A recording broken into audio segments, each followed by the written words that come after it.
In Los Angeles, it was still a health risk to evict a tenant who hadn't paid their rent in 3 years.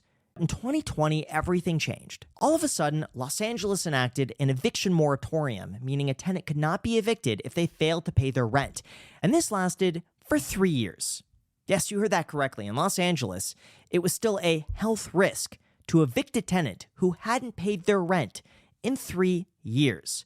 Meanwhile, the landlord was still responsible for the mortgage, property taxes, insurance, repairs, upkeep, you name it. Now, even though I had zero issues, and thankfully none of my properties were affected, I just didn't like the fact that the city was putting the entire financial burden of housing on the landlord. Like, despite this idea that landlords are these rich oligarchs drinking champagne on their yachts, the reality is that most landlords are mom and pop people who rely on that income to help supplement their expenses. Some of them are accidental landlords who had to rent out their home because they could no longer afford it. Some people are renting out houses that have been passed down from generations.